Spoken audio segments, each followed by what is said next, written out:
महाराष्ट्र विधानसभा नियम 293 अन्वये सत्ताधारी विरोधी पक्षाच्या प्रस्तावावर सभागृहातील मान्य सदस्य रणधीर सावरकरजी, श्री प्रवीण स्वामी, श्री अनिल मांगुळकर, श्रीमती सुलभा खोडके, श्री बाबासाहेब देशमुख, श्री राजेश बकाने, श्री अभिजित पाटील, श्री हेमंत ओगले, श्री जयंत पाटील, ठीक आहे, बघू नका श्री सुरेश दस, थांबायचं श्री सिद्धार्थ खरात, श्री दिलीप लांडे, श्री शिवाजी पाटील, श्री संजय उपाध्याय, प्रयत्न करू, श्री सचिन पाटील, श्री राजू तोडसाम, श्री देवराम भोंगळे, श्री राहुल पाटील, श्री दीपक केसरकर, श्रीमती श्वेता महाले, श्रीमती सुलभाताई गायकवाड, श्री गोपीचंद पडळकर, श्री अभिमन्यू पवार, श्री हरीश पिंपळे,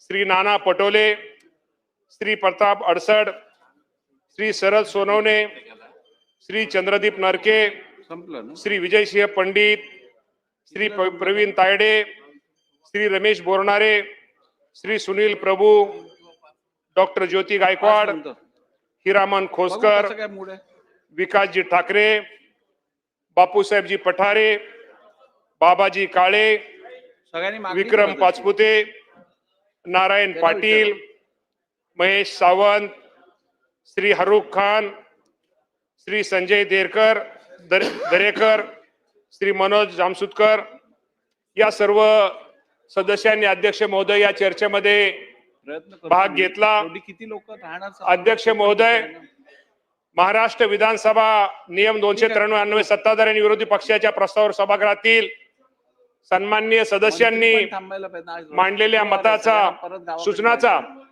मी आदर करतो आणि सदस्यांनी केलेल्या सूचना कृषी विभागाच्या वाटचालीस उपयुक्त ठरतील. शिवाय त्यांनी मांडलेल्या सूचनाची विभागाच्या धोरणामध्ये निश्चितीसाठी मदत होईल असा मला विश्वास आहे. आज आमचे लाडके नेते स्वर्गीय अजितदादा पवार साहेबांची आठवण आल्याशिवाय राहत नाही. आदरणीय राज्याचे मुख्यमंत्री देवेंद्र फडणवीस साहेब, एकनाथजी शिंदे साहेब, सुनेत्रा वहिनी पवार यांच्या मार्गदर्शनाखाली आम्ही सर्वजण काम करतोय. राज्यातील बळीराजाचा सर्वांगीण प्रगतीसाठी कृषी विभाग तत्पर आहे. सभागृहातील सदस्यांनी चर्चेमध्ये भाग घेताना अत्यंत पोटतिडकीनं अनेक शेतकऱ्यांचे प्रश्न अध्यक्ष महोदय मांडले. सदस्यांनी केलेली भाषणं, त्यांनी केलेल्या सूचना ह्या निश्चित प्रकारे मार्गदर्शक आणि अभ्यासपूर्ण होत्या.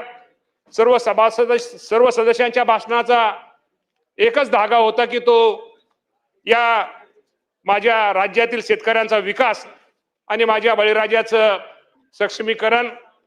मी अध्यक्ष महोदय सभागृहात सांगू इच्छितो, शेतकरी आहे म्हणून आपण सर्वजण आहोत याची जाणीव आम्हा सर्वांना असल्यामुळं बळीराजा हा लाखाचा पोशिंदा आहे. त्यामुळे त्या बळीराजाला जपणं हे आपलं सगळ्यांचं कर्तव्य आहे. महायुती सरकार या बळीराजाच्या पाठीशी ठामपणे उभे आहे. आमच्या विकासाचा केंद्रबिंदूच हा बळीराजा असल्यामुळं अध्यक्ष महोदय, मी आपल्याला एवढं सांगतो की शेवटी संत तुकारामांनी शेतीला कष्ट, संयम आणि ईश्वरी कृपेचे मिश्रण मानले आहे. त्यामुळे ही आपली संस्कृती पुढे नेण्याचं काम हे महायुतीचं सरकार प्रामाणिकपणे करत आहे.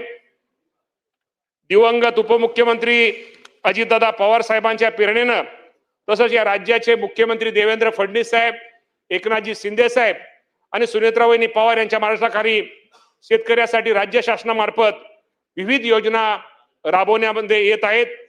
राज्यातील कृषी क्षेत्रातील विकासासाठी शासन हे नेहमीच प्रयत्नशील अध्यक्ष महोदय राहिलेला आहे.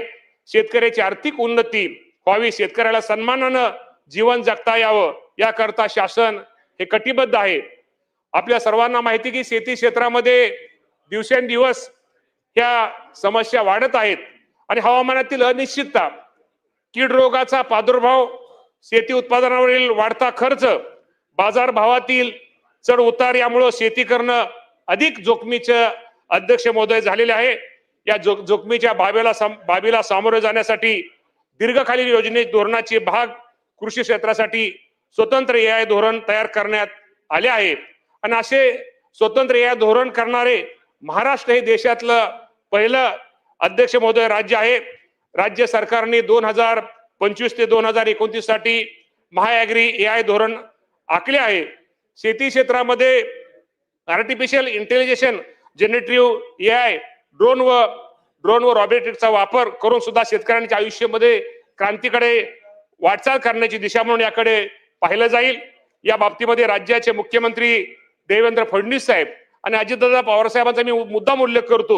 या बाबतीत या AIच्या धोरणाबाबतीमध्ये या दोघांनी पण वेळोवेळी बैठका घेऊन जगभरातील तंत्रज्ञान तज्ञांच्या समेत या विषयावरती चर्चा करून राज्याच्या विकासाचं स्वप्न साकार करण्यासाठी याचं धोरण हे केलेलं आहे. त्यामध्ये बजेटमध्ये त्याची तरतूद पण अध्यक्ष महोदय यामध्ये याच्या बद्दल केलेली आहे.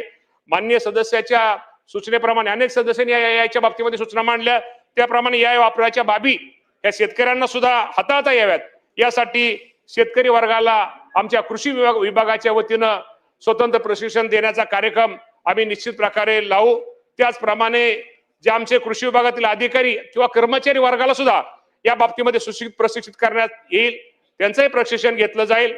राज्य स्तरावरती अध्यक्ष महोदय कृत्रिम बुद्धिमत्ता व ॲग्रीटेक नावाची नाविन्यता केंद्र स्थापन करण्यात आलेले आहेत. राज्यातील 4ही कृषी विद्यापीठामध्ये संस्थात्मक स्तरावर याचं संशोधन व नाविन्यता व इन्क्युबेशन पायाभूत सुविधा निर्माण करण्याच्या दृष्टिकोनातून कृत्रिम बुद्धिमत्ता नाविन्यता इन्क्युबेशन केंद्रांना मान्यता ही अध्यक्ष महोदय देण्यात आलेली आहेत. नुकताच 22 आणि 23 फेब्रुवारी 2026 रोजी मुंबई येथे AI फॉर ॲग्री ही जागतिक दर्जाची परिषद ही संपन्न झाली. सदर परिषदेमध्ये राष्ट्रीय व आंतरराष्ट्रीय स्तरावरील AI क्षेत्रातील तज्ञ हे उपस्थित होते. या जागतिक परिषदेमध्ये शेतकरी उत्पादक कंपनी प्रतिनिधी आणि काही प्रगतशील शेतकरी मध्ये यामध्ये सहभागी झाले होते. त्यांच्यासाठी थेट मराठी भाषांतर करणारे हेडफोन सुविधाही आपण या परिषदेमध्ये उपलब्ध करून दिली होती. यामध्ये AI तंत्रज्ञान व त्या संबंधीची माहिती देवाणघेवाण झाली. याचा फायदा निश्चित प्रकारे भविष्यामध्ये माझ्या या शेती क्षेत्रामध्ये निश्चित प्रकारे अध्यक्ष महोदय होणार आहे.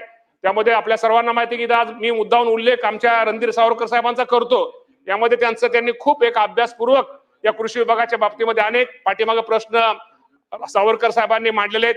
त्यांच्या सूचनेचा आम्ही निश्चित प्रकारे यामध्ये स्वीकार आम्ही सावरकर साहेब तुम्ही हे करू नका, त्या आम्ही नक्की भविष्यामध्ये आम्ही त्या करणार आहोत. शेतीमध्ये अध्यक्ष महोदय AI वापरामुळे आपल्याला माहिती आहे की सर्व प्रकारची पिके असतील, फळे असतील आणि भाज्यापाल्यासाठी त्याचा उपयोग निश्चित प्रकारे होणार आहे. शेतकऱ्याच्या उत्पादनांमध्ये आपण जर विचार केला, मागचा जर अनुभव घेतला, बारामतीमध्ये माळेगावचा AIचा वापर केला जातोय. नाशिकमध्ये द्राक्षाच्या बाबतीमध्ये, माळेगावला ऊसाच्या बाबतीमध्ये केला जातोय. नाशिकला द्राक्षाच्या बाबतीमध्ये याचा आपण वापर केला जातोय. एक जर आपण त्यांच्याकडून जर माहिती घेतली, जर अंदाज घेतला तर साधारणतः शेतकऱ्याच्या उत्पादनामध्ये 40% वाढ होत असून खत वापरामध्ये 30% बचत आणि खर्चावर साधारणतः 10 ते 15 हजारापर्यंत बचत ही त्याची होत आहे. सर्व जमिनीची सुपीकता वाढून पाण्याचं सुद्धा 40 ते 50% पाण्याची सुद्धा बचत या AIच्या वापरामुळे होत आहे. भविष्यामध्ये अध्यक्ष महोदय यामुळे आपल्या शेतीमध्ये खूप मोठी क्रांती या शेती क्षेत्रामध्ये, कृषी क्षेत्रामध्ये होणार आहे.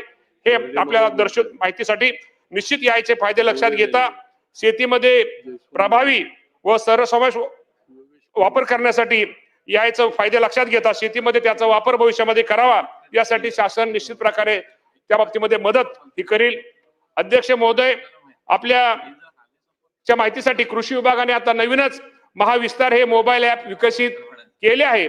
यामधून पीक लागवड, रोगराई, पाण्याचा व खताचा योग्य वापर व पिकाचे सध्याच्या बाजारपेठीतील दर याबाबत सल्ला व मार्गदर्शन आपल्याला सगळ्यांना घर बसल्या मिळत आहे. आज राज्याचा जर विचार केला तर साधारणतः 30 लाख शेतकऱ्यांपेक्षा जास्त आपल्याला महाविस्तार ऍपचा वापर शेतकरी करत आहेत. हे निश्चित महाराष्ट्रातील शेतकऱ्यांसाठी एक अभिमानाची बाब आहे. शेतकरी बांधवांना माझा या निमित्ताने एक आग्रह आहे की या ऍपचा आपण सर्वांनी आपल्या शेतीमध्ये जास्तीत जास्त यामध्ये आपल्या वापर करावा.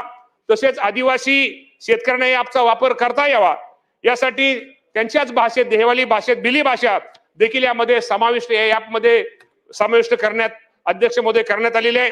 स्मार्टफोन नसणाऱ्या शेतकऱ्यांसाठी शेतीविषयक सल्ला साध्या फोनवर देखील देण्यासाठी वसुंधा ही या आधारित फोन प्रणाली उपलब्ध करून दी आहे. यामध्ये फक्त शेतकऱ्यांनी अध्यक्ष महोदय 15-53-13 या क्रमांकावर फोन लावल्यास त्यांना मराठीतून त्यांच्या शेतीकरता आवश्यक असलेले सल्ला व मार्गदर्शन उपलब्ध करून देण्यात येत आहे. अध्यक्ष महोदय, आपल्याला माहित आहे की राज्य सरकारने नुकतीच पाठीमाग कृषी समृद्धी योजना ही माझ्या शेतकरी बांधवांसाठी जाहीर केलेली आहे. अध्यक्ष महोदय, आपल्या सर्वांना माहिती कृषी क्षेत्रामध्ये भांडवली गुंतवणूक वाढवून पायाभूत सुविधा निर्माण करणे, उत्पादन खर्च कमी करणे, उत्पादकता वाढवणे, हवामान अनुकूल आणि शाश्वत शेतीला प्रोत्साहन देऊन शेतकऱ्याच्या उत्पादनामध्ये वाढ करण्यासाठी कृषी समृद्धी योजनेअंतर्गत रुंदसरी, वरंबा, त्याला आपण BBF म्हणतो, यंत्र, शेततळे, प्लास्टिक हस्तांतरीकरण आणि शेतीसाठी ड्रोनचा वापर व इतर बाबीचा समावेश करण्यात आला आहे. कृषी समृद्धी योजनेअंतर्गत सन 2026-27 मध्ये 2000 कोटी रुपयाची तरतूद यासाठी करण्यात आलेली. सदर योजनेत सन 2026-27 पासून पुढील 4 वर्षामध्ये कृषी क्षेत्रामध्ये भांडवल गुंतवणूक करण्यात येणार आहे.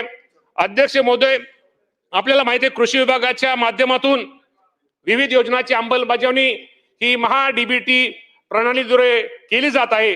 कृषी विभागाच्या विविध योजनेतून MahaDBT प्रणालीद्वारे ठिबक सिंच, तुषार सिंच संच, फळबाग लागवड, शेततळे, कांदा चाळ, शेडनेट हाऊस, विविध यंत्रे जसे ट्रॅक्टर, पॉवर टिलर, रोटावेटर, पीक कापणी व मळणी यंत्र, फवारणी यंत्र या प्रमुख बाबीसाठी मोठ्या प्रमाणामध्ये अनुदान हे दिले जाते. MahaDBT पोर्टल 2020 पासून अध्यक्ष महोदय सुरू झाल्यापासून साधारणतः या राज्यामध्ये शेतकऱ्यांना 7500 कोटीपेक्षा अधिक रकमेचे अनुदान हे देण्यात आलेले आहे. अध्यक्ष महोदय, आपल्याला माहिती आहे की शेतीमध्ये दिवसेंदिवस मजुराची असणारी कमतरता लक्षात घेऊन राज्य शासनाने यांत्रिकीकरणावरती अधिकचा भर हा दिलेला आहे. मला सभागृहात सांगताना आनंद होतोय की यावर्षी कृषी विभागाच्या विविध योजनांतर्गत MahaDBT पोर्टलद्वारे खूप मोठ्या संख्येने अर्जाची निवड करण्यात आलेली. आतापर्यंतच्या इतिहासामध्ये पहिल्यांदाच एवढ्या मोठ्या प्रमाणात एकाच वर्षी शेतकऱ्यांची निवड ही आपल्या राज्यामध्ये केलेली आहे. यापूर्वी अध्यक्ष महोदय लॉटरी पद्धतीने अर्जदाराची निवड करण्यात येत होती. आपल्या सरकारने प्रथम येणाऱ्यास प्रथम प्राधान्य हे धोरण निश्चित करून अर्जदाराच्या मनातील निवडी निश्चित दूर केली असून या वर्षी प्रथम येणाऱ्यास प्रथम प्राधान्य पद्धतीनुसार लाभार्थी निवड करण्यात आलेली आहे. जर आपल्याला अध्यक्ष महोदय जर पाठीमागची गेल्या वर्षीची ह्या वर्षीची तुलना जर अध्यक्ष महोदय करायचा जर विचार झाला, या योजनेच्या कृषी यांत्रिकीकरण योजनेच्या माध्यमातून 2 वर्षाची लाभार्थी तुलना करता तर गेल्या वर्षी आपण या माध्यमातून ट्रॅक्टर हे 2024-25 मध्ये 3047 जणांची निवड केली होती. 30-25-26 मध्ये आपण 60,269 शेतकऱ्यांची निवड केलेली आहे. पॉवर टेलरची निवडीच्या बाबतीमध्ये 471 शेतकऱ्यांची गेल्या वर्षी निवड केली होती. तीच निवड आपण ह्या वर्षी 14,306 शेतकऱ्यांची केलेली आहे. कंबाईन हार्वेस्टरच्या बाबतीमध्ये गेल्या वर्षी आपण 38 शेतकऱ्यांची निवड केली होती. ह्या वर्षी तीच आपण 1701 शेतकऱ्यांची निवड केलेली आहे. ट्रॅक्टर ऑपरेटर मशिनरीच आपण गेल्या वर्षी 5,571 शेतकऱ्यांची निवड केली होती. तीच ह्या वर्षी 1,02,107 शेतकऱ्यांची निवड केलेली आहे. कृषी अवजार बँक मागच्या वर्षी 1 होती, शेतकरी होते, आज ते 4,551 शेतकऱ्यांची निवड केलेली आहे. पोस्ट हार्वेस्टर गेल्या वर्षी 1 होतं, ह्या वर्षी आपण 280 शेतकऱ्यांची केलेली आहे. अध्यक्ष महोदय, सांगायचं तात्पर्य एवढंच आहे की हे सरकार हे शेतकऱ्यांच्या हिताचा निर्णय घेणार आहे. शेवटी शेतकऱ्यांचं हित हे जपणारं सरकार आहे. त्या राज्याचे मुख्यमंत्री देवेंद्र फडणवीस साहेब असतील, एकनाथजी शिंदे साहेब असतील, स्वर्गीय अजितदादा असतील किंवा आताच्या उपमुख्यमंत्री सुनेत्राबाई पवार असतील, या सर्वांचं आम्हा सर्वांना मार्गदर्शन लाभतं आणि या सर्वांची एक सूचना असते सरकारच्या माध्यमातून प्रत्येक योजनेचा लाभ माझ्या गोरगरीब शेतकऱ्याला कसा मिळेल, त्या शेतकऱ्याची उन्नती कसा होईल, हीच खरं तर हित त्या शेतकऱ्याचं हित कशामध्ये या बाबतीमध्ये राज्याचे मुख्यमंत्री आणि दोन्ही उपमुख्यमंत्री या बाबतीमध्ये निर्णय घेत असतात. आणि आपण मोठ्या प्रमाणामध्ये शेतकऱ्याला लाभ मगाशी मी तुम्हाला यांत्रिकीकरणात सांगितलं. जर ड्रीपच्या बाबतीमध्ये ठिबक व तुषार सिंचनाच्या बाबतीत जर तुम्हाला सांगितलं, गेल्या वर्षी आपण 2,515 शेतकऱ्यांची निवड, गेल्या वर्षी आपण ठिबक तुषार सिंचनासाठी 972 कोटी रुपये हे दिलेले. फळबाग लागवड अनुदान हे 122 कोटी रुपये दिलेले. शुगर केन हार्वेस्टर 75 कोटी रुपये दिलेले आहे आणि अबागाशी सांगितल्याप्रमाणे यांत्रिकीकरणाचं 2108 कोटी रुपये दिलेले आहे. चालू वर्षी 4,27,000 शेतकऱ्यांची विविध बाबीची प्रत्यक्ष खरेदी केली असून त्यास अनुदान वितरण करण्याची कारवाई सुरू आहे. गतवर्षी यांत्रिकीकरणासाठी 10,770 लाभार्थ्यांना 215 कोटी रुपयाचं अध्यक्ष महोदय आपण अनुदान दिलेलं आहे. यावर्षी तेच अनुदान 2,16,734 लाभार्थ्यांना 2108 कोटी रुपयाचं अनुदान आपण तो लाभ देणार आहोत. त्यापैकी आतापर्यंत 604 कोटी रुपयाचा निधी प्राप्त झाला असून 65,000 लाभार्थ्यांच्या बँक खात्यामध्ये अध्यक्ष महोदय आपण 441 कोटी एवढी रक्कम ही जमा केलेली आहे. त्याचप्रमाणे आपल्या अध्यक्ष महोदय आपल्या मुद्दाहून तो आपल्या माध्यमातून माझ्या सगळ्या शेतकरी बांधवांना एक सूचित करतो, एक सांगतो की दरवर्षी डीबीटी वरील अर्जाची निवड वारंवार करावी लागत होती. आता विभागाने लाभार्थी हे निवडून ठेवलेले आहेत. त्यामुळे आर्थिक वर्ष सुरू झालं लगेचच योजनाची अंमलबजावणी आपल्याला करता येईल. आता पुन्हा कृषी विभागाने अर्ज करण्याची लाभार्थ्यांना गरज नाहीये, हे आपल्या माध्यमातून अध्यक्ष महोदय मी आपल्याला सांगतो. आणि निधीच्या बाबतीमध्ये एवढं सांगतो की निधीच्या बाबतीमध्ये उपलब्धतेनुसार शेतकऱ्याला पूर्वसंमती आम्ही काही लोकांना कळवली आहे, पण निधीच्या बाबतीमध्ये जसा आपल्याला निधी होईल आणि निधी प्राप्त होईल त्याप्रमाणे पूर्वसंमती प्रदान करण्यात येणार असून कोणताही अर्ज परस्पर रद्द होणार नाही, तसेच कोणताही पात्र लाभार्थी वंचित राहणार नाही याचंही अध्यक्ष महोदय मी या सभागृहामध्ये ग्वाही देतो. अध्यक्ष महोदय आपल्याला माहित आहे की या राज्यामध्ये मुख्यमंत्री कृषी अन्न प्रक्रिया योजना व केंद्राची प्रधानमंत्री सूक्ष्म अन्न प्रक्रिया उद्योग योजना ही माझ्या शेतकऱ्यांसाठी आहे. अध्यक्ष महोदय शेत पिकाचं मूल्यवर्धन करण्यासाठी व शेतकऱ्यांच्या जास्त उत्पन्न देण्यासाठी राज्यात अन्न प्रक्रियेस चालना देण्यात येत आहे. यासाठी कृषी विभागामार्फत मुख्यमंत्री कृषी अन्न प्रक्रिया योजना व प्रधानमंत्री सूक्ष्म अन्न प्रक्रिया योजना उद्योग योजना या योजनेची अंमलबजावणी अध्यक्ष महोदय करण्यात येत आहे. मुख्यमंत्री कृषी अन्न प्रक्रिया योजनेअंतर्गत आतापर्यंत राज्यात 781 प्रकल्पांना रुपये 289 कोटी अर्थसहाय्य देण्यात आले आहे. तसेच प्रधानमंत्री सूक्ष्म अन्न प्रक्रिया उद्योग योजनेमध्ये 21,185 प्रकल्पांना 579 कोटी अर्थसहाय्य देण्यात अध्यक्ष महोदय आलेले आहे. अध्यक्ष महोदय आपल्याला आपल्या सगळ्यांच्या दृष्टीने महत्वाची योजना पीक विमा योजना या बाबतीमध्ये अनेक सदस्यांनी प्रश्न उपस्थित केले, अनेक वेळेस चर्चा झाली. राज्यामध्ये पीक विमा योजना राबवण्यात येत असून या मागील 9 वर्षामध्ये साधारणतः 37,500 कोटीपेक्षा जास्त नुकसान भरपाई अध्यक्ष महोदय माझ्या शेतकरी बांधवांना देण्यात आलेली आहे. अध्यक्ष महोदय पीक विमा योजना राबवताना मागील येणाऱ्या अडचणी व अनेक तक्रारी लक्षात घेता शेतकऱ्यांच्या हितासाठी उत्पादनावर आधारित सुधारित पीक विमा योजना राबवण्याचा निर्णय या राज्याचे मुख्यमंत्री देवेंद्र फडणवीस साहेब आणि दोन्ही उपमुख्यमंत्री आणि स्वर्गीय अजितदादा पवार साहेब यांच्या मार्गदर्शनाखाली पूर्वी घेण्यात आलेला आहे. खरीप हंगाम 2025-26 राज्यात उत्पादनावर म्हणजे पीक कापणी प्रयोगावर आधारित सुधारित पीक विमा योजना राबवण्यात येत आहे. त्या अनुषंगाने नुकसान भरपाई निश्चित करण्यासाठी कारवाई अध्यक्ष महोदय प्रगतीपथावर आहे. राज्यात बीड पॅटर्न 80-110 मॉडेलवर आधारित पीक विमा योजना राबवण्यात येत असून त्यात विमा कंपन्यांच्या नफ्यावर विमा हप्त्याच्या तुलनेत 20% पर्यंत निर्बंध घातलेले आहेत. त्यामुळे विमा कंपन्या अवाजवी नफा मिळवू शकत नाहीत. अध्यक्ष महोदय आपल्याला माहिती वन्य प्राण्यामुळे होणाऱ्या पीक नुकसानाची भरपाई देणे अनेक सदस्यांनी मला वाटतं हा प्रश्न मांडला होता. वन्य प्राण्यामुळे आवाड साहेब वन्य प्राण्यामुळे होणाऱ्या पीक नुकसानाची भरपाई देणे तसेच पूर व अतिवृष्टीमुळे भात पिकाचे क्षेत्र जलमय होऊन नुकसान झाल्यास पूर्वी स्थानिक नैसर्गिक आपत्ती अंतर्गत नुकसान भरपाई देण्याची तरतूद यापूर्वी नव्हती, प्रधानमंत्री पीक विमा योजनेत नव्हती.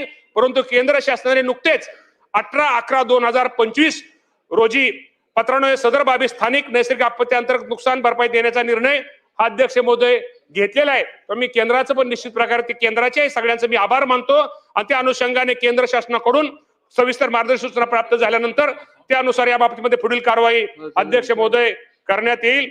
अध्यक्ष महोदय आपल्याला माहित आहे की खरीप 2025 मध्ये काही ठिकाणी या राज्यामध्ये खूप मोठा अवकाळी पाऊस झाला. अवकाळी अतिवृष्टी खूप मोठ्या प्रमाणामध्ये झाली. विविध ठिकाणी शेती पिकाचं तसेच फळबागा भाजीपाला पिके नुकसान मोठ्या प्रमाणामध्ये झाले होते. याशिवाय काही ठिकाणी शेतीतील मगाशी बऱ्याच सदस्यांनी सांगितलं माती वाहून गेली, माती खरडून गेली. इलेक्ट्रिक मोटार पंप असतील, पोल तारा वाहून गेल्या, घरात पाणी शिरलं, घरे पडली, गोटे व जनावरे रस्ते पुलांचे खूप मोठ्या प्रमाणामध्ये अतिवृष्टीमुळे अध्यक्ष महोदय राज्याचं नुकसान झालं. आणि एवढं मोठं नुकसान झालं. माझा बळीराजा हा माझा शेतकरी अडचणीत आला होता. या माझ्या बळीराजाला मदत करण्यासाठी, या माझ्या बळीराजाला कुठेतरी आर्थिक पाठिंबा देण्यासाठी, आर्थिक त्याला हे करणे हातभार लावण्यासाठी या राज्याचे मुख्यमंत्री देवेंद्र फडणवीस साहेब यांनी आम्हा सर्वांना, सर्व मंत्र्यांना आदेश दिले. जिथं जिथं नुकसान झालं तिथल्या पालकमंत्री असतील, मंत्री असतील, यांनी प्रत्येकाने घरोघरी जाऊन, बांधावरती जाऊन माझ्या शेतकऱ्यांचं झालेल्या नुकसानाची पाहणी केली. शेतकऱ्यांचं दुःख पाहिलं. अक्षरशः काही शेतकऱ्यांचं अक्षरशः काही शिल्लक राहिलं नव्हतं. आणि माझ्या या अडचणीत आलेल्या शेतकऱ्याला, या माझ्या शेतकऱ्याला, त्या माऊलीला कुठेतरी मदत केली पाहिजे, त्या माऊलीला कुठेतरी सहकार्य केलं पाहिजे. या भावनेनं आपल्या अध्यक्ष महोदय, आपल्याला माहिती आहे की साधारणतः या राज्यामध्ये 1,05,00,000 हेक्टर क्षेत्र हे त्यावेळेस बाधित झालं. अनेक मागास सांगितल्याप्रमाणे घराची पडझड झाली. अनेक या राज्यामध्ये माझ्या शेतकऱ्यांचं खूप मोठ्या प्रमाणात नुकसान झालं. या शेतकऱ्याला मदत करण्यासाठी या राज्याचे मुख्यमंत्री देवेंद्र फडणवीस साहेबांनी आणि आमच्या दोन्ही उपमुख्यमंत्र्यांनी 15,661 कोटी रुपयाची मदत ही माझ्या शेतकऱ्यांना निश्चित प्रकारे केली. त्याचप्रमाणे आपल्याला अध्यक्ष महोदय माहिती आहे की एनडीआरएफचे पूर्वीचे प्रचलित निकष हे माझ्या 2 हेक्टरचे होते, परंतु माझ्या अडचणीला शेतकऱ्याला मदत केली पाहिजे. ते निकष बदलून या राज्याचे मुख्यमंत्री देवेंद्र फडणवीस साहेबांनी ते निकष बदलून 3 हेक्टर पर्यंत केली. तर जास्तीत जास्त माझ्या शेतकऱ्याला मदत कशी होईल हा प्रयत्न माझ्या राज्य शासनाचा राहिला आणि सगळी रक्कम ही 15,661 कोटी डीबीटी द्वारे मदत ही अध्यक्ष माझ्या शेतकरी महोदयांना वितरित केले. त्यामुळे सरकार हे शेतकऱ्यांच्या बाबतीमध्ये अध्यक्ष महोदय अत्यंत संवेदनशील आहे. त्याचप्रमाणे आता फेब्रुवारी 2026 मध्ये साधारणतः गेल्या महिन्यामध्ये अवकाळी पाऊस आणि गारपिटामुळे राज्यामध्ये पुन्हा एकदा खूप मोठं नुकसान झालेलं आहे. त्यामध्ये अनेक भागांचे पिकांचे व फळबागाचे नुकसान झाले असून प्राथमिक अहवालानुसार सुमारे 78,000 हेक्टर क्षेत्र बाधित झाले असून नुकसानीचे पंचनामे सुरू आहेत. सदर नुकसानीची मदत देखील शेतकऱ्यांना अध्यक्ष महोदय तातडीने देण्यात येईल. त्याचप्रमाणे अध्यक्ष महोदय आपल्या सर्वांना माहित आहे, खरं तर आपण सर्व सदस्यांना निमित्तानं सभागृहातल्या सगळ्या सदस्यांना सांगतो, कधी कधी आपल्याला आकडा लक्षात येत नाही. या शासनाने, या राज्याचे मुख्यमंत्री, दोन्ही उपमुख्यमंत्र्यांनी कृषी पंपांना मोफत वीज योजना, मुख्यमंत्री बळीराजा मोफत वीज योजना माझ्या शेतकऱ्यांसाठी आणली. शेतकऱ्यांची खूप दिवसाची मागणी होती की आपल्याला माहिती आहे की शेतकऱ्यांचं वीज बिल जर थकलं तर तिथले अधिकारी तिथे जाऊन त्याचं विजेचं कनेक्शन तोडत होते. त्यामुळे माझं उभं पीक हे शेतकऱ्यांचं जळत होतं. त्यामुळे हातात तोडण्यात आलेला घास माझ्या राज्यातल्या शेतकऱ्यांचा हा निश्चित प्रकारे जळल्यामुळे त्याचं नुकसान होत होतं. या माझ्या शेतकऱ्याला मदत केली पाहिजे, या माझ्या शेतकऱ्याला सहकार्य केलं पाहिजे. त्यामुळे या राज्याचे मुख्यमंत्री आणि दोन्ही उपमुख्यमंत्र्यांनी मुख्यमंत्री बळीराजा मोफत वीज योजनेच्या अंतर्गत जे माझ्या 7.5 हॉर्सपावर पर्यंत जे HP पर्यंत जे शेतकऱ्यांचे कृषी पंप आहेत त्यांना वीज पुरवठा घेण्याचा निर्णय हा माझ्या मुख्यमंत्री महोदयांनी सगळ्यांनी घेतला. त्यापूर्वी वीज न भरल्यामुळे मग सांगितल्याप्रमाणे, त्यामुळं आज ह्या वर्षी जर विचार केला तर कृषी पंपांना मोफत वीज पुरवठ्यामध्ये फेब्रुवारी 2026 अखेर या सरकारने माझ्या मुख्यमंत्री बळीराजा मोफत वीज योजनेअंतर्गत या सरकारने 32,765 कोटी रुपयाचं अनुदान हे माझ्या शेतकऱ्याला या मोफत वीजेच्या बाबतीत केलेलं आहे. या सरकार निश्चित प्रकारे आभार मानावेत. आणि ह्या वर्षीच्या अर्थसंकल्पात राजे सरकारने 20,000 कोटीची भरीव अशी तरतूद माझ्या या शेतकऱ्यांसाठी वीज माफीसाठी केलेली आहे. त्यामुळं निश्चित प्रकारे मला अध्यक्ष महोदय एवढं सांगायचं, हे सरकार हे शेतकऱ्यांचं सरकार आहे. शेवटी आम्ही हे सगळी काम करणारे हे मंत्री असतील किंवा हे आमदार असतील, शेवटी आम्ही ही शेतकऱ्यांची मुलं आहेत. शेतकऱ्यांचं हित जपणं, शेवटी शेतकऱ्यांचं दुःख काय आहे, शेतकऱ्याच्या अडचणी काय आहेत, शेतकऱ्याचे प्रश्न काय आहेत, त्या बाबतीमध्ये कुठलं धोरण निश्चित केल्यानंतर माझ्या शेतकऱ्यांच्या भविष्यामध्ये फायदा होणार आहे, यासाठी राज्याचे मुख्यमंत्री, दोन्ही उपमुख्यमंत्री खूप चांगलं काम करण्याचं, माझ्या शेतकऱ्यांसाठी खूप चांगलं काम करण्याचा प्रयत्न करतायत. शेतकऱ्याला कुठं आधार देण्याचं अध्यक्ष महोदय काम करतायत. निश्चित प्रकारे मागे अध्यक्ष महोदय आपल्याला माहित आहे, या राज्याचे मुख्यमंत्री त्यांनी एक योजना आणली, मागेल त्याला, या देवेंद्र फडणवीस साहेबांचा मी मुद्दाम उल्लेख करतो की मागेल त्याला सौर कृषी पंप अंतर्गत आतापर्यंत या राज्यामध्ये 6,63,364 सौर कृषी पंप दिले आहेत. या योजनेची अंमलबजावणी महाराष्ट्र देशामध्ये पहिला नंबर या राज्याचा लागतोय, याचा निश्चित प्रकारे अध्यक्ष महोदय आपल्या सर्वांना अभिमान आहे. त्यामुळे महायुतीचं सरकार हे शेतकऱ्यांच्या पाठीशी ठामपणे आहे, हे मी आवर्जून उल्लेख करतो. अध्यक्ष महोदय आपल्या सर्वांना माहित आहे की शेवटी शेतकऱ्यांसाठी अजून तुम्हाला माहिती की आपल्याला रस्त्याच्या बाबतीमध्ये शेतकऱ्याला किती अडचण येते. अनेक पावसाळ्यामध्ये शेतकऱ्याला शेतात जाताना किती अध्यक्ष महोदय त्रास होतो. आपल्याला शेतकऱ्यांनी कोणा रस्ता एखाद्या अडवला, एखादं उभं पीक जर असलं तर शेतकऱ्याला किती दिवस बाहेर काढताना त्रास होतो, त्याला आर्थिक किती मोठा फटका बसतो. यासाठी या राज्य सरकारने मुख्यमंत्री बळीराजा शेतपालन रस्ता योजना आणली. आणि मी मुद्दामून या राज्याचे महसूल मंत्री मी बावनकुळे साहेबांचा उल्लेख करतो. यामध्ये बावनकुळे साहेबांनी यामध्ये खूप मोठा त्यांनी पुढाकार घेतला आणि माझ्या शेतकऱ्यांच्या शेतामध्ये कुठेतरी ही योजना मुख्यमंत्री बळीराजा शेतपालन रस्ता योजना आणली पाहिजे. यासाठी बावनकुळे साहेबांनी त्यामध्ये खूप घेतलं. आणि सांगायला हरकत नाही की बावनकुळे साहेबांनी त्या दिवशी मला वाटतं सीएम मुख्यमंत्र्यांनी जाहीर केलं की हे पानंद रस्ता ही योजना आहे, ही योजना ज्या रस्त्याच्या सातबाऱ्यावर त्याच्या पानंद रस्त्याची अध्यक्ष महोदय ही सातबाऱ्यावर नोंद घेण्याचा महत्वपूर्ण निर्णय या अर्थसंकल्पामध्ये घेण्यात आलेला आहे. त्यामुळे शेतीसाठी रस्त्याच्या समस्येतून शेतकऱ्याला निश्चित प्रकारे भविष्यामध्ये सुटकारा मिळणार आहे. याबाबत पुन्हा एकदा मी मुख्यमंत्री आणि दोन्ही उपमुख्यमंत्र्यांचे जेवढे आभार मानतो तेवढ्या अध्यक्ष महोदय थोडे आपल्याला अध्यक्ष महोदय खरं तर शेतकऱ्यांची खूप मोठी मागणी होती. शेतकऱ्यांच्या अनेक शेतकरी संघटनेचे नेते असतील, शेतकरी संघटनेचे नेते असतील, शेतकरी असतील, आमचे ज्या वेळेस मंत्री ज्या वेळेस आमदार प्रत्येक गावामध्ये दौरा करत होते. खरं तर तुम्हाला अध्यक्ष महोदय तुम्हाला माहिती आहे की शेतकरी कुठलीही बाकी किंवा कुठल्याही कर्जाचं हे ठेवत नाही, परंतु निसर्गाचा लहरीपणा जो शेतामध्ये जो पीक तो घेतो त्या पिकाला असणाऱ्या बाजारभावात मिळणारे कमी अधिक जास्त भाव, त्यामुळे माझा या राज्यातला शेतकरी अडचणीत आला होता आणि अडचणीत आलेल्या शेतकऱ्याला कुठं निश्चित प्रकारे कुठं मदत करण्याच्या दृष्टिकोनातून या राज्याच्या मुख्यमंत्र्यांनी आपल्याला माहिती आहे की कर्जमाफी बाबतीमध्ये खूप मोठा निर्णय या राज्याचे मुख्यमंत्री देवेंद्र फडणवीस साहेब, एकनाथजी शिंदे साहेब, सुनेत्रा वहिनी पवार या सर्वांनी घेतला. स्वर्गीय अजितदादा पवार साहेब पाठीमागे जे शेतकरी संघटनेत नेते होते त्या बैठकीला दादा होते आणि त्या नात्याला नाव पण त्यांनी दिले की पुण्यश्लोक अहिल्यादेवी होळकर शेतकरी कर्जमाफी योजना. हे खूप ऐतिहासिक मोठा निर्णय हा निश्चित प्रकारे माझ्या शेतकऱ्यासाठी या राज्य सरकारने घेतलेला आहे. साधारणतः 30 सप्टेंबर 2025 पर्यंत पीक कर्ज जे असले पीक कर्ज थकीत असणारे पात्र शेतकऱ्यांना रुपये 2 लाख रुपये, त्याचप्रमाणे कर्जाची नियमित फेड करणाऱ्या शेतकऱ्यांना प्रोत्साहनपर 50,000 रुपये लाभ देणार सरकारच्या माध्यमातून निर्णय घेतलेला आहे. आणि लवकरच या बाबतीमध्ये मी अध्यक्ष महोदय आपल्या सर्वांना सांगतो, या बाबतीमध्ये आपल्याला माहिती आहे की परदेशी साहेबांच्या अध्यक्षतेखाली एक कमिटी तयार केली आहे आणि या बाबतीमध्ये कर्जमाफीच्या बाबतीमध्ये निकष असले पाहिजे. हे निकष हे निश्चित प्रकारे येणाऱ्या लवकरात लवकर निकषाची माहिती घेऊन या बाबतीमध्ये माझ्या या योजनेच्या माध्यमातून माझ्या जास्तीत जास्त शेतकऱ्याला कर्जमाफीचा कसा फायदा होईल या बाबतीमध्ये निर्णय निश्चित प्रकारे घेतला जाईल या बाबतीत. आणि दुसरा अध्यक्ष महोदय आपल्याला माहिती आहे की या राज्य शासनाच्या वतीनं गोपीनाथ मुंडे शेतकरी सानुग्रहण योजना ही राबवली जाते.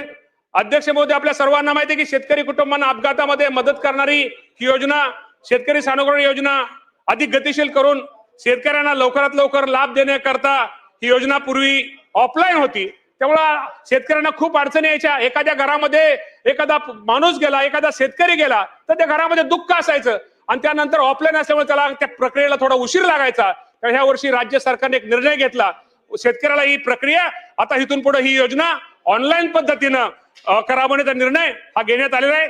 योजना झाल्यापासून मागील 3 वर्षामध्ये या सरकारच्या माध्यमातून 375 कोटी रुपयाचं सानुग्रहण अनुदान हे अदा केलेले आहे. सन्मान्य सदस्यांनी वीज पडून मृत्यू पावलेल्या असू द्या, सर्पदंशाने मृत्यू पावलेल्या, तसेच वन्य प्राणी व वाघाच्या हल्ल्यात मृत्यू झाल्यास अपघातग्रस्त शेतकऱ्यांना बाबतीमध्ये अपघात विमा मिळण्याबाबत मुद्दा उपस्थित केला आहे. सदर तिन्ही बाबीसाठी गोपीनाथ मुंडे शेतकरी अपघात विमा अनुदान योजनेतून 2 लाख इतके सानुग्रहण अनुदान आपण राज्य सरकारच्या माध्यमातून हे माझ्या शेतकरी बांधव यांच्या कुटुंबामध्ये दिले जातं. आपल्याला अध्यक्ष महोदय हे माहित आहे, शेतीमध्ये काम करताना शेतकरी इतका शेतमजूर पण खूप महत्वाचा घटक आहे. तो देखील एक आपत्ती एक महत्वाचा घटक असल्यामुळं त्यामध्ये त्या शेतमजुराला पण त्याच्या कुटुंबाला सुद्धा अपघातात मदत करण्याच्या दृष्टिकोनातून या वर्षी अध्यक्ष महोदय राज्य सरकारने या राज्याचे मुख्यमंत्री देवेंद्र फडणवीस साहेब, एकनाथजी शिंदे साहेब, सुनेत्रा वहिनी पवार आणि विशेषतः आशिषजी जयस्वाल आमच्या राज्यामध्ये त्यांचं नाव का घेतो, या योजनेमध्ये त्यांनी खूप मोठा पुढाकार घेतला होता. त्या दृष्टिकोनातून यावर्षी सरकारने गोपीनाथ मुंडे शेतकरी अपघात सुरक्षा योजनेतून यामध्ये शेतमजुरांचा पण समावेश अध्यक्ष महोदय यामध्ये समावेश केल्याचा क्रांतिकारी निर्णय या राज्य सरकारने घेतलेला आहे. चालू वर्षी या योजनेकरता 26-27 साठी 120 कोटी रुपयाची तरतूद अध्यक्ष महोदय करण्यात आलेली आहे. अध्यक्ष महोदय आपल्या सर्वांना माहित आहे की माझ्या शेतकऱ्यांना कुठेतरी मदत केली पाहिजे, त्याला कुठेतरी एक मदत केली पाहिजे, यासाठी केंद्र सरकारची एक योजना होती पीएम किसान योजना, पीएम किसान सन्मान निधी योजना. या योजनातून आतापर्यंत महाराष्ट्रामध्ये साधारणतः पहिल्यांदा, आता ते शेतकरी थोडे अजून कमी झालेत, साधारण पूर्वीचा विचार 1,19,00,000 शेतकऱ्यांना आतापर्यंत राज्य सरकारने 21 हप्त्यामध्ये, आज 22 आहे ते, आता ही घेतो नंतर. त्यामुळं पीएम किसान महाराष्ट्रातील 1,19,00,000 शेतकऱ्यांना आतापर्यंत 21 हप्त्यामध्ये साधारणतः 39,000 कोटी, 39,299 कोटी रुपयाची आधार रक्कम करण्यात आली. त्याचबरोबर राज्याने नमो शेतकरी महासन्मान निधी योजनेअंतर्गत 7 हप्त्यामध्ये रुपये 13,017 कोटी रुपये अदा करण्यात आलेले. सदरच्या योजना मिळून अध्यक्ष महोदय पटोले साहेब, केंद्र आणि राज्याची मिळून साधारणतः माझ्या शेतकऱ्यांना आतापर्यंत 52,316 कोटी रुपयाची भरीव रक्कम शेतकऱ्याच्या हाती खात्यावर जमा करण्यात आलेली आहे.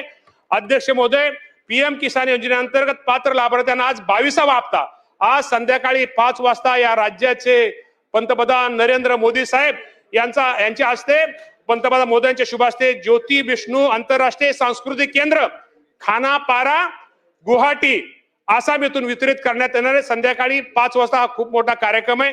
आता आपण पीएम किसानचं दिलं, नमोचा आपल्याला माहिती आहे की आपली राज्य सरकारची योजना आहे, त्याचंही आपण फायनान्सला ती फाईल पाठवलेली, त्याचा एक येणाऱ्या दिवसामध्ये त्याचंही वाटप आपण निश्चित प्रकारे शेतकऱ्यांना करणार आहे. तर सरकारला एवढं सांगतो की केंद्र सरकारचा असू द्या किंवा राज्य सरकारचा असू द्या, निश्चित प्रकारे जास्तीत जास्त माझ्या शेतकऱ्याला भरीव अशी मदत केली आहे. देशातील साधारणतः 9,32,00,000 शेतकऱ्यांच्या खात्यामध्ये आपल्याला माहिती आहे की 9,32,00,000 शेतकऱ्यांच्या खात्यामध्ये 18,640 कोटी थेट हस्तांतरित होणार आहे. त्यापैकी महाराष्ट्रातील आजचा विचार केला तर महाराष्ट्रामधील 91 लाख शेतकऱ्यांना पीएम किसानची मदत साधारणतः आज संध्याकाळी 5 वाजता त्यांच्या खात्यामध्ये जमा होणार आहे. तसेच राज्यामध्ये नमो शेतकरी मागास सांगितल्याप्रमाणे ते लवकर आम्ही देतोय. त्याचप्रमाणे अध्यक्ष महोदय, अॅग्रिस्टॅक फार्मर आयडीच्या बाबतीत तुम्हाला माहिती आहे, अध्यक्ष महोदय, केंद्र शासनाच्या कृषी व शेतकरी कल्याण विभागामार्फत देशभर अॅग्रिस्टॅक ही योजना राबवण्यात येत आहे. कृषी क्षेत्रासाठी सर्वसमावेशक डिजिटल पायाभूत सुविधा करणं हा अॅग्रिस्टॅक उपक्रमाचा उद्देश आहे. या प्रकल्पामुळे गरजू शेतकऱ्यांना योग्य वेळी सेवा प्रदान करणे, कृषी उपक्रमाची कार्यक्षमता सुधारणे हे निश्चित प्रकारे शक्य हे होणार आहे. राज्यामध्ये 1,71,10,697 शेतकऱ्यांची ही संख्या अध्यक्ष महोदय आहे. त्यापैकी 5 मार्च 2026 पर्यंत आतापर्यंत शेतकऱ्यांनी 1,61,81,975 शेतकऱ्यांनी शेतकऱ्यांना फार्मर आयडी अध्यक्ष महोदय आपण देण्यात आलेले आहेत. फार्मर आयडी काढण्यामध्ये महाराष्ट्र राज्य हे देशामध्ये पहिलं राज्य आहे. या फार्मर आयडी काढण्यामध्ये महाराष्ट्राचा हा पहिला नंबर लागतो. फार्मर आयडी मुळे नैसर्गिक आपत्तीची मदत, महाडीबीटी अंतर्गत विविध योजनेचा लाभ सहजरित्या घेणं सुकर झालेलं आहे. त्यामुळे ई-केवायसी मध्ये शेतकऱ्याला जाणारा वेळ अध्यक्ष महोदय हा आपला वाचलेला आहे. अॅग्रिस्टॅक मुळे शेतकऱ्यांना वारंवार 7/8 ई-केवायसी सारखी कागदपत्र पुरवून देण्याची अध्यक्ष महोदय ही गरज उरलेली नाही. तसेच अद्यापही ज्या शेतकऱ्यांना फार्मर आयडी काढलेला नाही किंवा त्यांना काही अडचणीत किंवा येणाऱ्या अडचणी सोडवण्यासाठी त्या विभाग, कारण सदस्यांचा हा प्रश्न, अनेक सदस्यांनी हा प्रश्न उपस्थित केला होता, त्या अडचणी सोडवण्यासाठी या राज्यामध्ये प्रत्येक विभागामार्फत मोहीम स्वरूपामध्ये शिबिरे ही घेण्यात येतील आणि सर्व शेतकऱ्यांचा फार्मर आयडी हा काढण्यात येईल.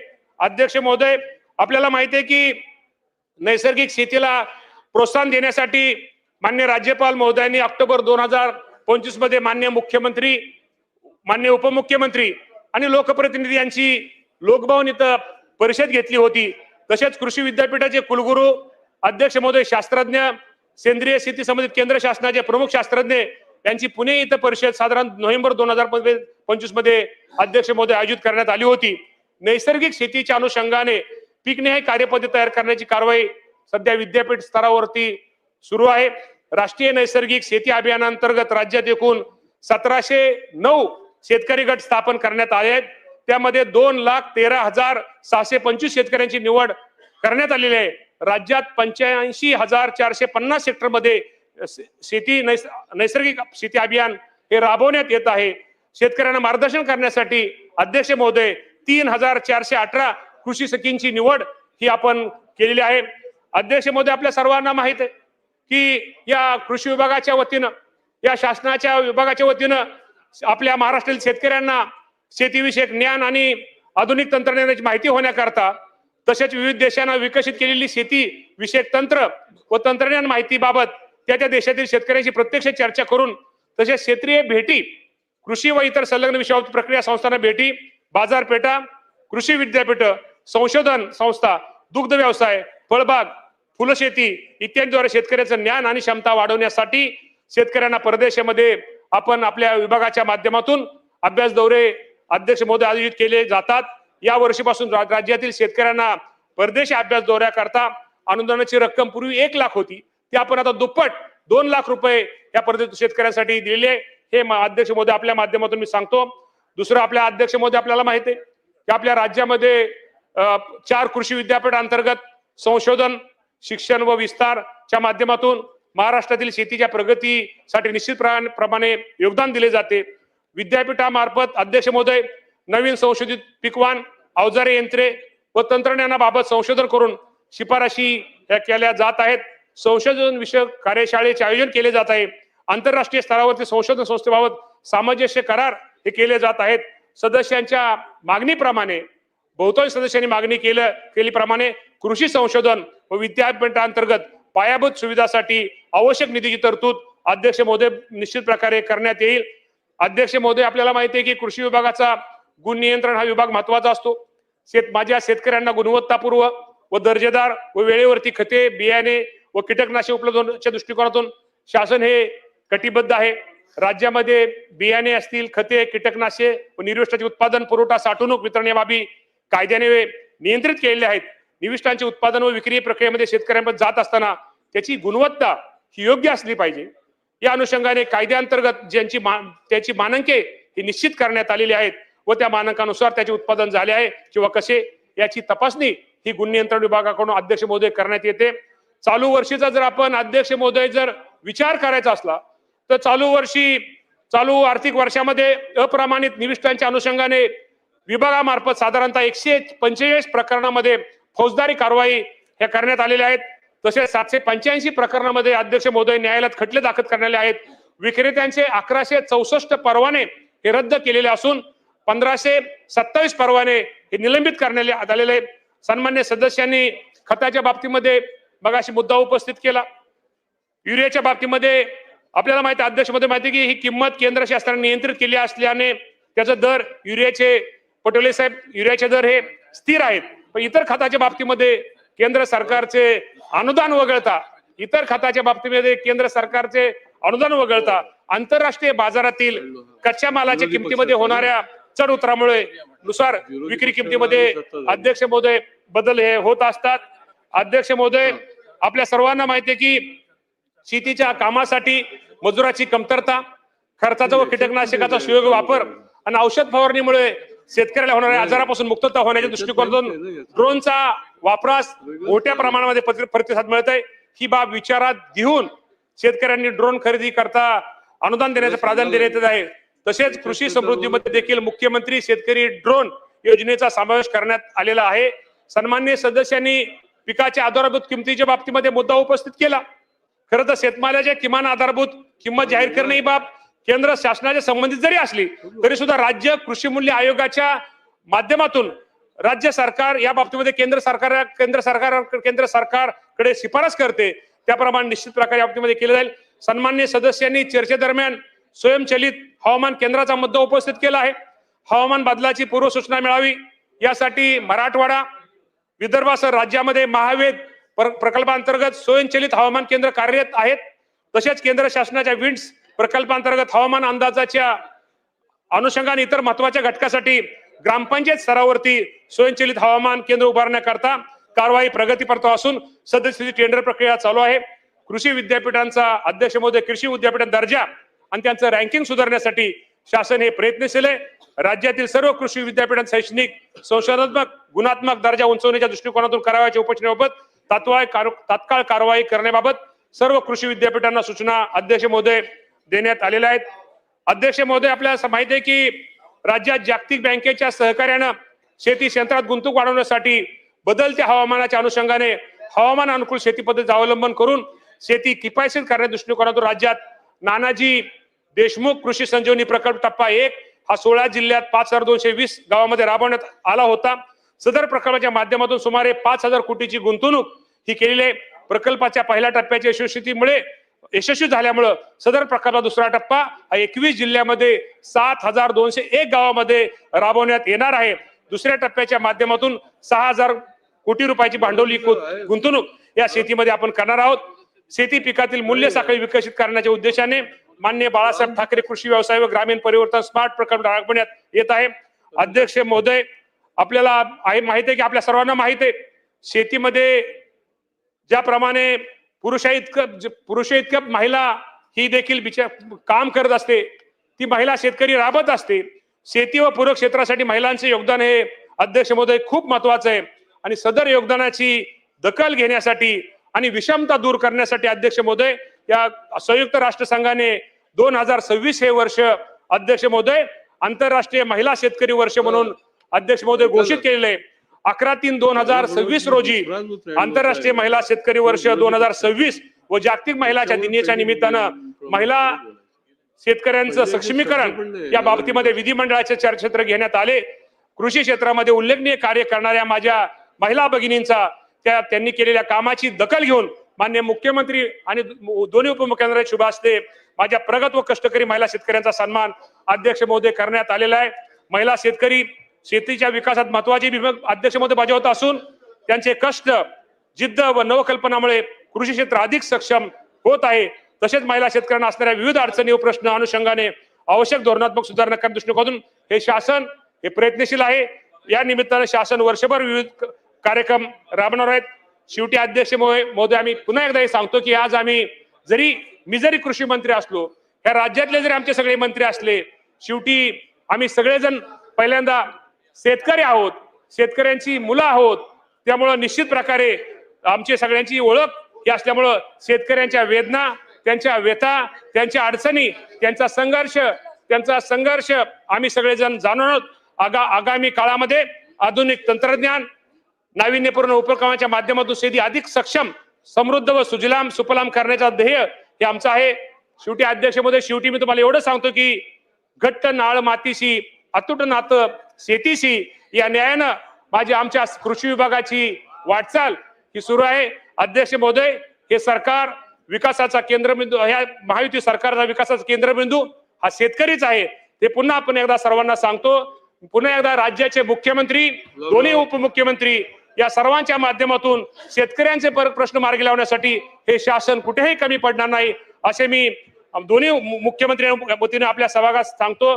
त्याचप्रमाणे शेवटी अध्यक्ष महोदय, एकच मी सांगतो की या बाबतीत प्रस्तावावरील उत्तराच्या दरम्यान काही सदस्यांचं नाव घ्यायस राहिलं असेल किंवा काय प्रश्न घ्यायचे राहून गेले असतील तर त्या सर्व सदस्यांच्या प्रश्नाची उत्तर ही 15 दिवसाच्या आत सर्व सदस्यांना लेखी स्वरूपामध्ये पाठवण्यात येतील हे सूचित करतो आणि थांबतो. धन्यवाद.